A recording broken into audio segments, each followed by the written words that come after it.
This week's title is Space Invaders, developed and published by Sunsoft and released on May 13th, 1999. Yes, you heard me right. Despite being a Taito-owned intellectual property, it was licensed to Sunsoft, which handled all of the development and publishing duties for this WonderSwan port. Unlike Taito's own Space Invaders for the Game Boy, which served as a technical tour de force for the capabilities of the Super Game Boy hardware, Space Invaders for WonderSwan is a far more modest adaptation of the classic 1978 arcade game. Only two modes are available here, Classic Mode and a two-player battle mode over the link cable.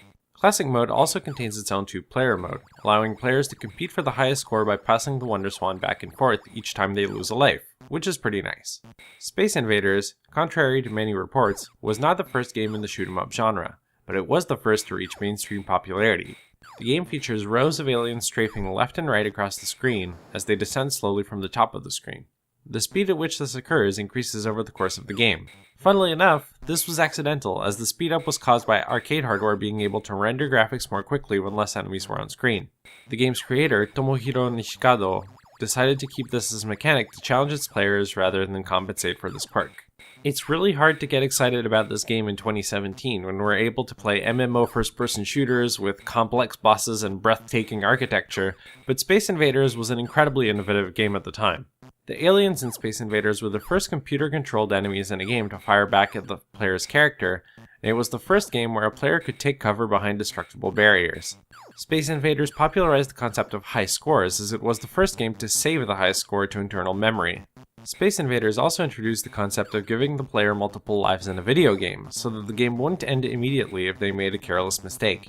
It's hard to imagine what games would have turned into had these concepts not been pioneered or popularized by Space Invaders back in 1978.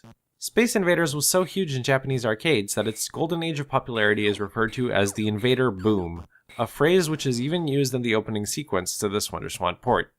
Much like any other Japanese gaming craze predating the internet, a lot of urban legends have spread in the West about it, namely that there was a shortage of 100 yen coins stemming from the arcade game's popularity.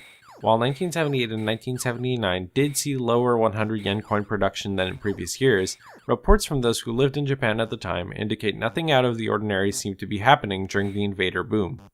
Besides, arcade operators would have to empty out their machine and deposit the coins at the bank, keeping the coins in circulation, so I think it's fair to say that we can debunk this myth once and for all. There is not much to say about the WonderSwan version in particular. Unlike the Game Boy version of Space Invaders, which featured waves of 8x5 aliens due to the limited screen real estate, the WonderSwan version sticks with the arcade's full 11x5 waves. There is an options menu, but it's laughably bare bones, containing only two settings: starting lives and how many points are needed to gain another life. Otherwise, aside from the link cable multiplayer mode, this is just a faithful port of the arcade version, and there's nothing really to complain about that doesn't also apply to the original version. I think everybody has this category of games that they consider to be monumental to the history of video games, but don't feel compelled to play in this day and age. Space Invaders is one of those games to me. In the modern day, it feels less like a game and more like a framework atop which a genre was born.